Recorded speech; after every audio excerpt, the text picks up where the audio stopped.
1절부터 15절까지가 한 문맥이죠. 근데 14절로 15절을 제가 나누었습니다. 그래서 특별히 14절과 15절은 지금 주보에는 세상에 오실 그 선지자 제목, 그가 누구예요? 원래 세상에 오실 그 선지자가 누구를 얘기해요? 유대인의 왕, 메시아. 그렇죠. 여러분, 오늘 본문이나 성경 전반적인 것을 우리가 보면서 항상 의아해하는 것이 있어요. 좀 이런 얘기 하겠습니다만은, 우리 강경호 집사님이 그 김양숙 권사님을 처음 만날 때 누군가가 소개를 했나 봐요. 이 아가씨가 이제 김양이 서울에서 기차로 내려오고, 그리고 이제 강구는 그래서 그렇게 김양숙 권사님 고개를 막 흔들어서 지당한 말을 한다고 그러는. 역에 나갔는데 얼굴도 모르고 나갔대. 얼굴도 모르고. 그래서 못 만나고 뭐 그랬나? 그 다음은 나 몰라요. 만났는지 안 만났는지. 내가 왜 이 얘기를 하느냐면, 유대인들이 자기들이 뭐 500~600년 된 메시아를 기다리는데, 알고 기다려요? 모르고 기다려요? 모르고 기다려요. 희한하잖아요. 어떻게 수백 년 동안, 뭐 어쩌면 2500년 뭐 이 정도, 그런데 자기들이 기다리는 그 존재가 누군 줄도 모르고 기다리는 거예요. 이게 가능합니까? 근데 양숙양은 어떻게 만났어요? 얼굴도 안 보고 전화로 만났나요? 하여튼 희한한 만남인 것 같아요.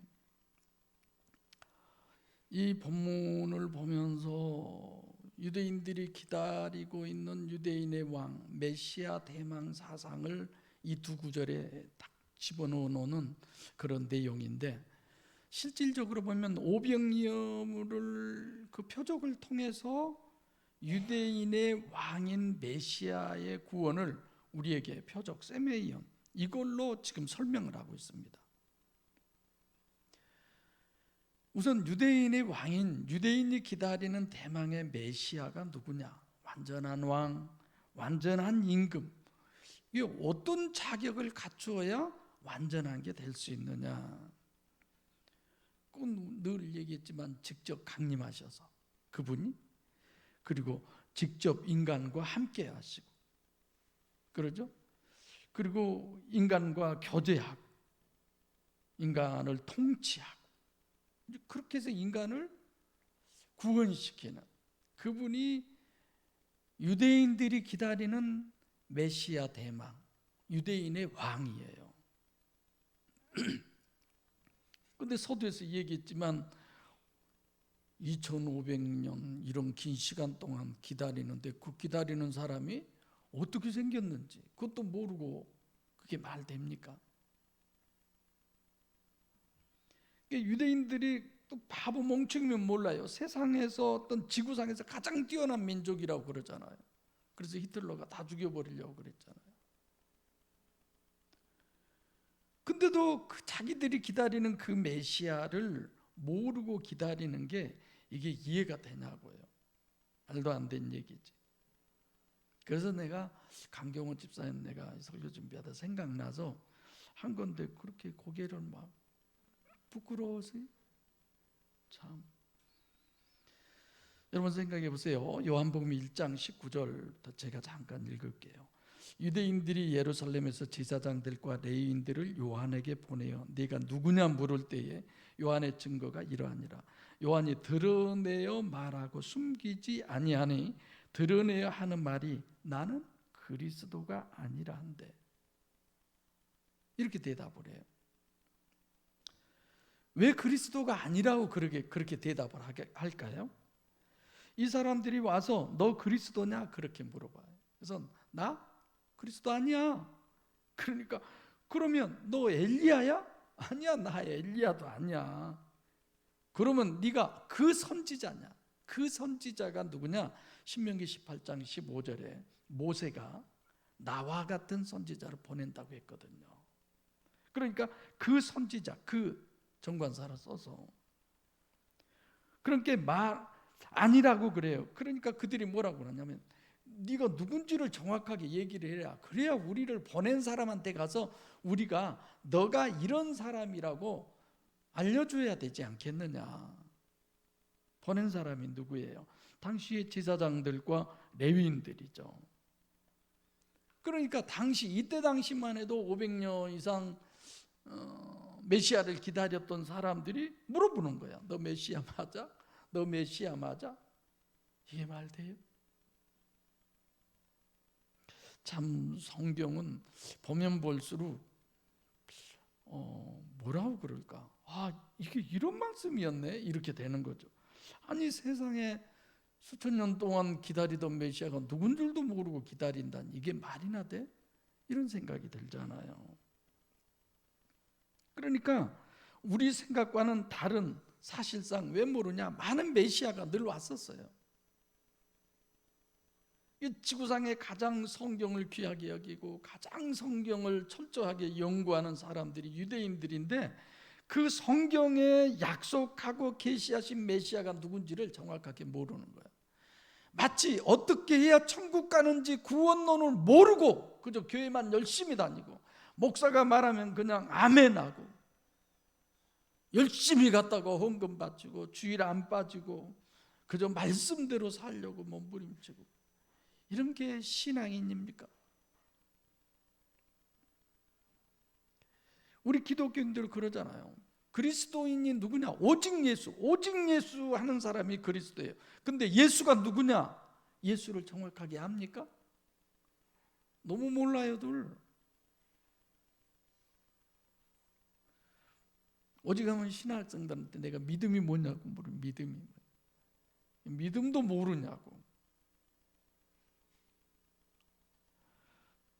지금 19장 1장 요한복음 1장 19절에서 23절에 얘기해요. 네가 메시아냐? 엘리야냐? 그 선지자냐? 왜 이렇게 물어요? 메시아가 누군 줄 모르니까. 그러니까 성경이 약속하고 계시하신 성육신하신 신인 메시아가 하나가 아니라 여럿이어서 그래요. 우리나라에 구천지라든지 문모씨라든지 이 무슨 씨라든지 이런 거보다 사실 성경에 그래요. 본문에도 제일 먼저는 신명기 18장 15절에 모세가 얘기해요. 나와 같은 선지자 하나를 보내겠다. 모세와 같은 선지자. 또 사무엘상에 와서는 하나님께서도 메시아가 누구냐? 불사조 다윗과 다윗. 시편 110편에서는 멜기세덱의 반차를 쫓는 영원한 제사장. 메시아가 도대체 선지자가 맞냐, 다윗이 맞냐, 제사장이 맞냐? 성경은 여러 군데 이렇게 얘기를 해놨잖아요. 그렇게 약속하고 계시했는데 메시아가 누구다? 이걸 정확하게 안다는 것 자체도 또 문제죠. 그렇죠? 그러면 어떻게 하면 메시아뿐만이 아니라 모든 것을 정확하게 알 수 있느냐? 성경의 계시를 정확하게 알 수 있어야 돼. 그래서 첫째는 성경 전체의 모순이 안 되는 개념을 항상 생각해야 돼요. 창세기 1장 1절부터 계시록 22장 21절까지 어디에도 모순이 안 되는, 그렇게 우리가 성경을 정립해서 이게 메시아구나. 그리고 두 번째로는 신학을 성경적으로 정립해야 돼요. 제가 자꾸 오후 강에 들어가기 전에 간단하게 신학에 대한 부분을 얘기하잖아요. 오늘도 기적 세메니오, 표적 세메니오 서로 달라요. 이런 것이. 근데 우리는 무조건 기적이나 이적이나 표적이나 다 똑같이 생각하는 거야. 그런 것을 신학적으로 얘기하는 거죠. 설교 때도 얘기하겠지만, 그래서 먼저 신학을 정립해서 성경이 약속하고 계시하신 메시아가 이거구나 이렇게 정립하고 거기에다가 갖다 대서 맞느냐 틀리느냐가 결정이 나는 거죠. 다시 얘기하면 성경 전체의 모순이 안 되는 것하고, 두 번째로는 신학을 정립해야 돼요. 이론적으로 먼저 내가 뭔가를 알고 있어야 돼요. 그래서 세메니온에 대한 유대인의 왕에 대한 그 원리를 두 가지로 얘기하면, 하나는 신임 메시아론의 정체론, 신임 메시아라는 그분의 정체가 뭐냐, 또 하나는 신임 메시아의 사역, 그 정체와 그분이 했던 사역, 이 계속 해온 얘기예요. 지금 신임 메시아의 정체라는 건 누가 진짜 메시아냐 이 말이잖아요. 그리고 그 사역이 진짜 메시아의 사역이냐 아니냐 이런 거죠. 그러니까 이런 부분이 먼저 성경으로 완벽하게 정립을 해서 성경 66권에 모순이 되지 않아야 된다. 그럼 구약의 약속과 계시라고 그러면 구약에 우선 모순이 안 돼야 되잖아요. 구약에 이미 오실 메시아에 대해서 약속을 해놨잖아요. 계시를 했잖아요, 우리에게. 그럼 구약에서 계시하신 신임 메시아는 선지자로도 얘기했고 왕으로도 얘기했고 제사장으로도 얘기를 해놨어요. 그러니까 헷갈리죠. 그렇게 쭉 계시해 오다가 구약의 마지막인데 이사야서에 와서 전체 총론적으로 이사야서 7장 14절에 처녀가 잉타에 아들을 낳으리니 그 이름을 임마누엘이라 하리라. 그리고 이제 이사야서 9장 6절 11장 1절로 2절, 메시아는 어떤 것이 메시아냐? 결국은 한 아이가 낳았다는 거예요. 그런데 그 아이는 전능하신 하나님이고 영존하신 아버지라는 거예요. 아니, 여러분 생각해 보세요. 아이가 어떻게 전능한 하나님이고, 인간이 잉태해서 출산해서 아이가 어떻게 전능하신 하나님일 수 있냐 이거예요. 영존한 하나님일 수 있냐 이거예요. 이 말은 신임 메시아는 이중체다라고 하는 것부터 우리가 알아야 돼요. 여러분과 저는 참 신기한 사람들이에요. 하나님 보이지도 않는 하나님을 믿잖아요. 평생을 그분만을 향해서 그분만을 바라고 그분의 소리에 귀를 기울이고, 그리고 그분이 나를 어떻게 평가하느냐를 우리는 그렇게 살아갔잖아요. 이게 보통 사람들이겠어요? 그래서 본문은 하나님이면서 동시에 인간, 이사야서에. 그래서 53장 1절부터 6절에는 흠모할 만한 게 아무것도 없고 사람으로부터 멸시천대의 대상이고 겉은 보잘것없는 어린 양, 속은 하나님, 이런 거죠. 그래서 우선 구약에서의 약속과 계시는 완벽한 거고, 두 번째로는 사역론으로도 정립이 돼야 돼요. 그분이 뭘 하셨느냐. 하나님이 아닌 한 우리는 외모밖에 못 보잖아요. 그게 이사야서 53장 1절로 6절이에요. 외모를 보니까 시시껍절해. 별거 아니야. 아담의 후손은 누가 봐도 아무리 메시아가 지금 옆에 있어도 메시아로 알아볼 수 있는 사람 아무도 없어요. 왜? 중심을 하나님밖에 못 보니까. 우리가 어떻게 중심을 봐요? 물론 어떤 행위나 언어나 그의 삶을 통해서 짐작은 하죠. 그렇잖아요. 사역론도 마찬가지예요. 다 짐작하지. 그래서 오늘 본문은 이런 거예요. 오병이어의 표적을 행하신 그 사역으로 신학을 정립해주고, 이제 신임 메시아의 구원 사역의 신학을 우리에게 설명하는 거죠. 신명기 18장 15절에 모세를 부분으로 해석한다거나 다윗으로 해석한다거나 이래가지고는 전혀 바른 해석을 할 수가 없습니다. 성경 전체에서의 신임 메시아의 사역을 체계적으로 모순이 안 되게 신학적으로 그렇게 정립해야 돼요. 그러면 예수님이 이 땅에 오셔서 물이 포도주 되게 하고 바람과 풍랑을 잔잔케 하고 물 위로 걸으시고 죽은 사람도 살리고 별의별 걸 다 했어요. 예수님의 사역에서 최고의 사역이 뭘까요? 예수님의 사역의 최고의 사역이 뭘까요? 힌트. 구원과 연관돼 있어요. 다른 건 그런 구원과 연관 안 됐습니까? 자유와 연관돼 있어요. 뭘까요? 다 내가 설교한 거예요. 최근에 한 거예요. 여러분 생각을 해보세요. 이사야서 61장 1절로 2절에 유다가 멸망할 때 이제 바벨론으로 포로로 갈 때가 됐어요. 그래서 때 이제 그런 부분을 얘기하는데 이사야서 7장 14절 메시아의 정체성을 계시하고 9장과 11장 53장 이후에 이제 62장 1절로 2절인데 내가 그 설교할 때 그랬잖아요. 아무리 희년이어도 포로로 잡혀가 있으면 의미가 없잖아요. 안 풀어주는데 병 들었으면 의미가 없잖아요. 감옥에 들어갔어요. 의미가 없잖아요.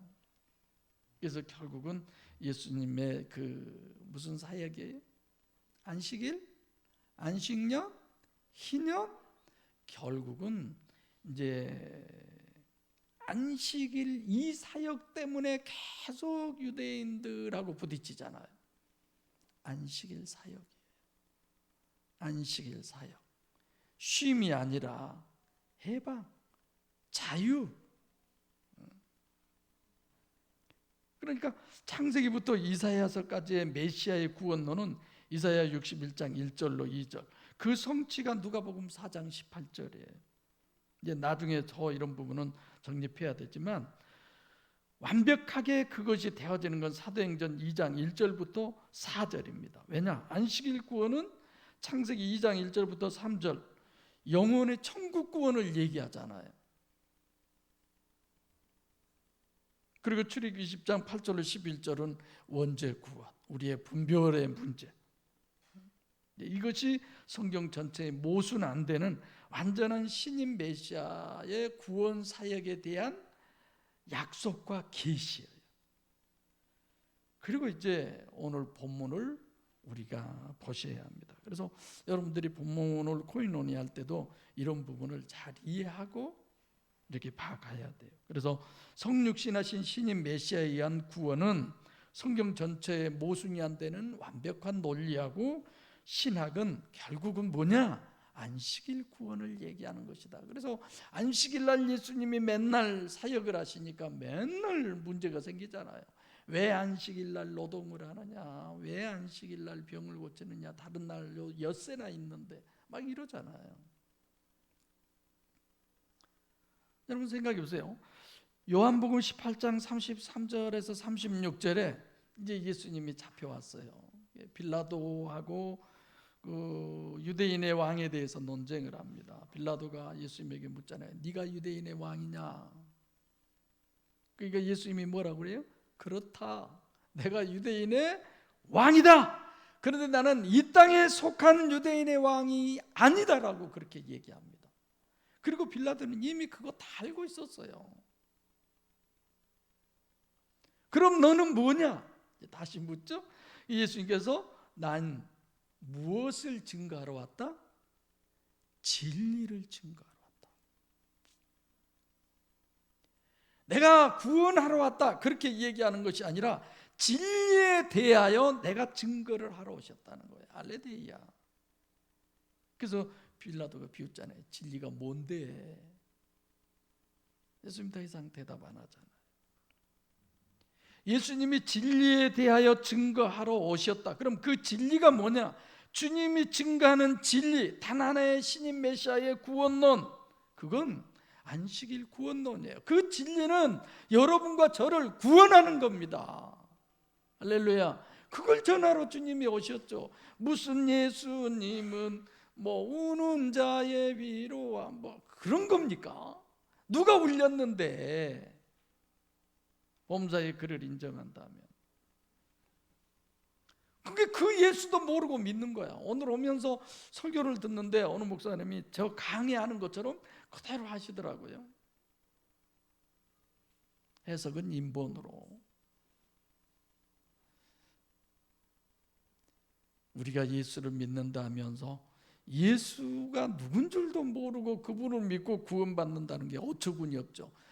메시아가 누군 줄도 모르고 몇천 년을 기다리면서 엉뚱한 사람에게 가서 네가 메시아냐 아니냐 누구냐, 이게 말 됩니까?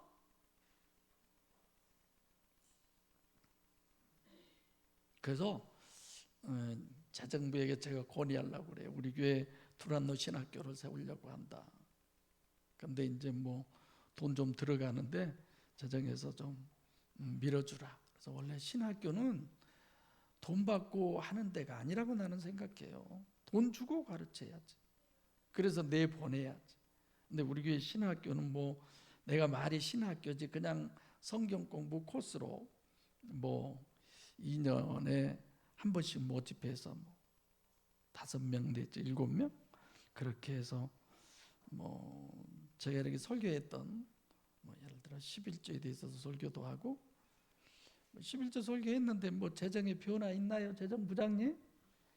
예? 11조 설교 듣고 막 11조가 확 뛰고 막 그런 거 있어요? 오늘은 다 고개를 이렇게만 하죠. 이게 설교 헛거했나 봐. 예, 그런 부분을 좀 해서 돈 든다기보다 바인더 하나씩 사드리고 프린터 해주고 뭐 그거예요. 뭐 졸업할 때까지 몇만 원도 안 들 거예요. 이런 얘기 왜 해요? 이제 선착순 모집할 때니까 벼르고 있다가 그냥 합니다 하면 탁 하시라 그러려고. 네, 아까 이런 부분도 예수님의 결국은 진리에 대해서 증거하러 왔다. 진리가 뭐냐? 결국은 안식, 결국은 구원을 얘기하는 이런 부분을 구체적으로 이렇게 학생들과 함께 공부하고 그러려고 그래요.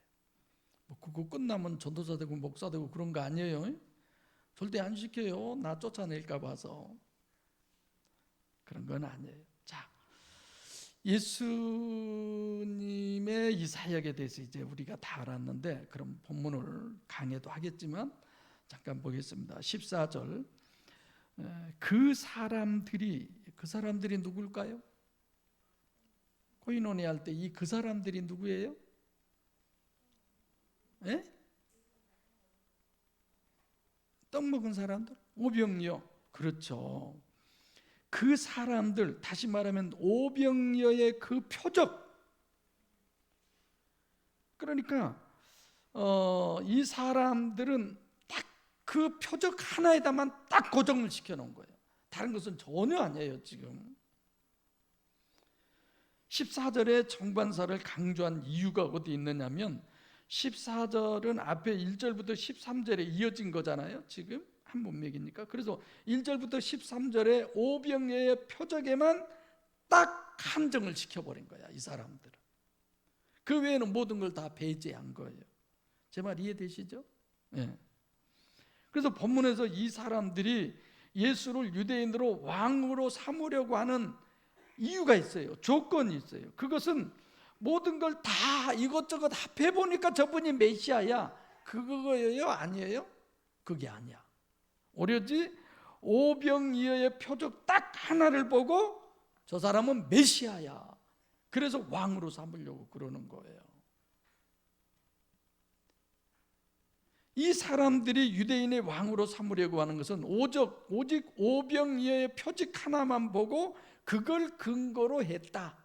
이걸 일단 우리가 알고 있어야 돼요. 오로지 그거 하나. 그냥 선지자가 아니고 그 선지자 이런 거죠. 신명기 18장 얘기했던 그 부분.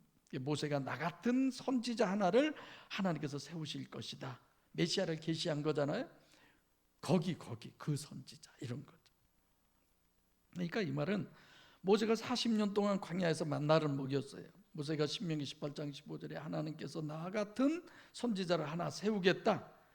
그래서 만나 대신에 오병이어 이걸 행한 걸 보니까 이 사람이 바로 신명기 18장 5절에 얘기했던 그 성취자구나. 이렇게 이 사람들은 해석을 하고 있습니다.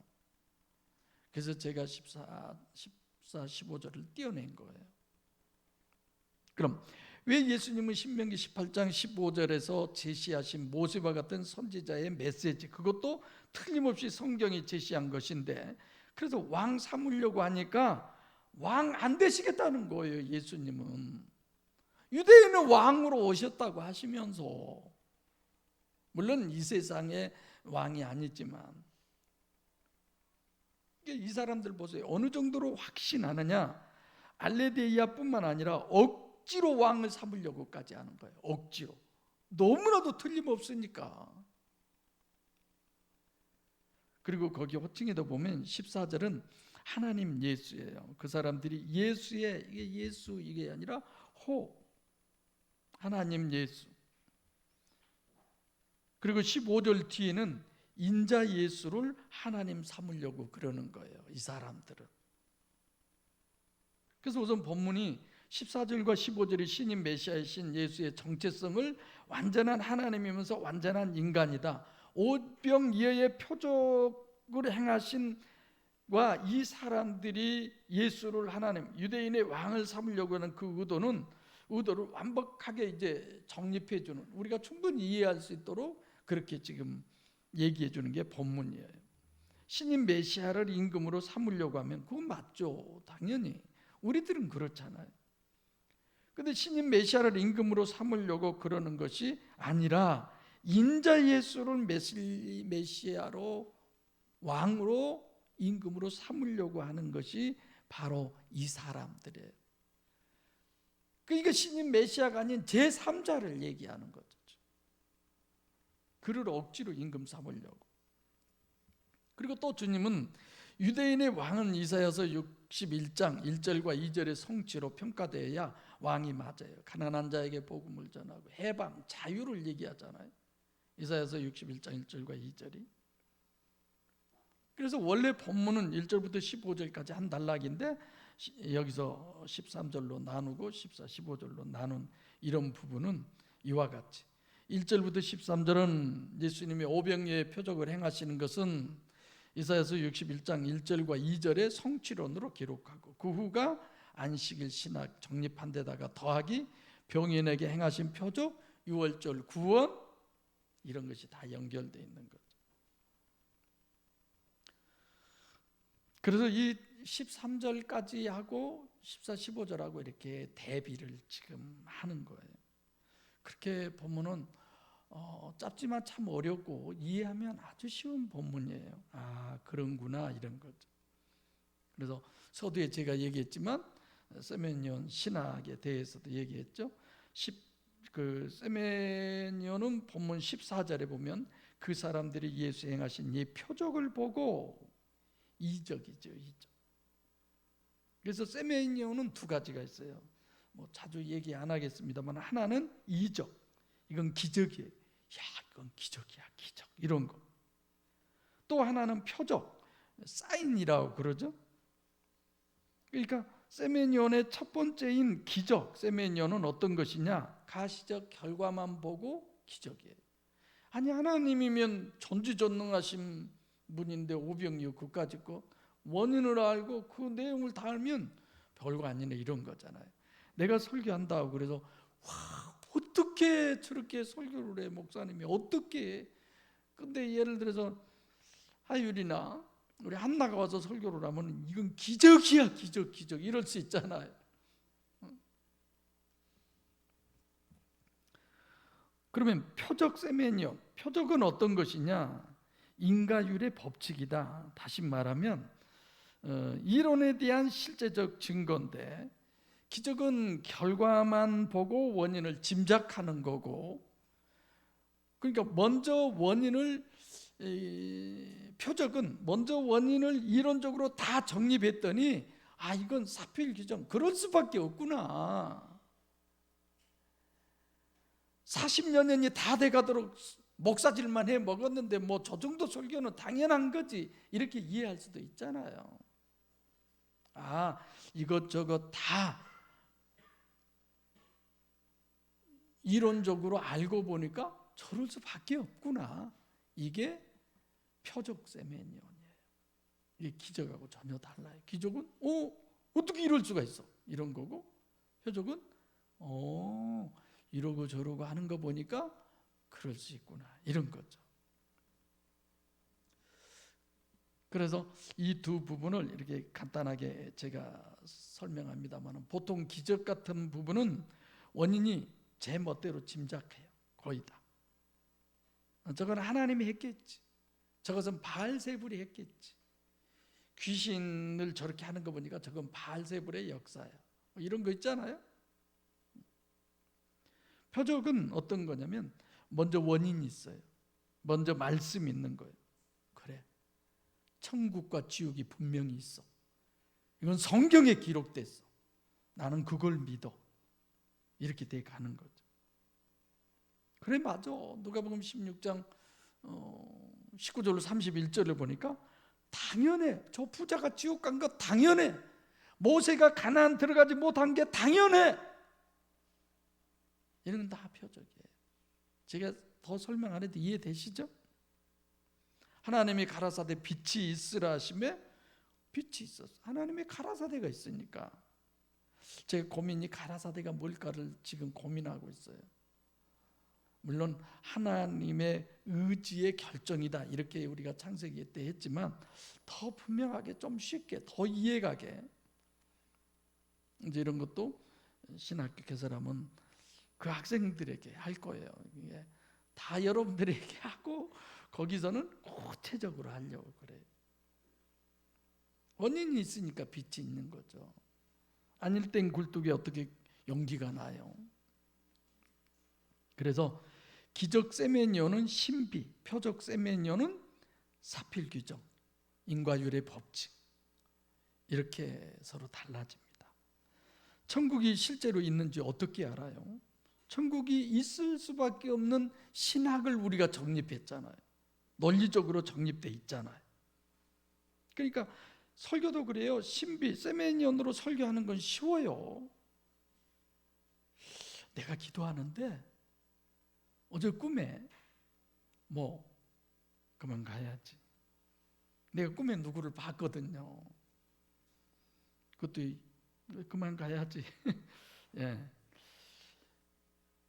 늘 이렇게 하나님께 기도하십시오. 오늘 오면 설교 오면서 그래요. 그 목사님 설교가 여러분들이 이렇게 하면 됩니다, 이렇게 하면 됩니다, 이렇게 하면 됩니다, 이렇게 하면 자동으로 은혜는 옵니다, 자동으로 축복이 옵니다. 계속 저런 설교 들으면 막 기분이 좋아지고 희망이 생기고, 되든 안 되든 듣기는 좋아. 우리 할머니가 그랬어요. 너 잊어서 이 안 해도 이해라고 대답을 해라. 안 해도 대답을 해라. 그건 안 맞는 거죠. 표적 세메니언 설교는 어려워요. 왜냐? 그것이 있기 전에 완벽하게 성경적인 논리를 정립해야 되니까. 그래서 이렇게 살면 여러분 복 받습니다, 그 얘기 할 필요도 없어요. 이렇게 사십시오. 아니, 살아야 합니다. 그럼 돼요. 성경은 이러라고 그랬어요. 오른쪽으로 가라고 그랬어요. 왼쪽으로 가라고 그랬어요. 그것만 말하면 돼요. 우리 여러분들은 그렇게 살면 돼요. 복을 주고 안 주고는 누구예요? 저 위에 계신 하나님이시죠. 그래서 오늘 본문의 말씀도 마찬가지예요. 유대인의 왕은 기적의 표적만 딱 보고 그걸 기적으로 해서 왕으로 삼으려고, 기준으로 해서 왕을 삼으려고 그랬고, 그 표적을 행한 원인은 거꾸로 자기들 마음대로 짐작하는 거죠. 그 짐작이 신명기 18장 15절이에요. 그 말씀을 알고 있었기 때문에. 맹신이 믿음인 그건 전혀 신앙 아닙니다. 맹신은.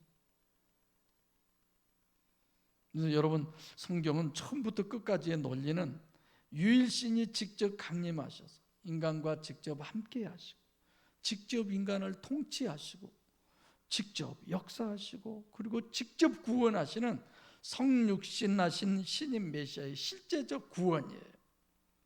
그 성육신하신 신인 메시아의 실제적 구원, 그건 안식일 구원이에요.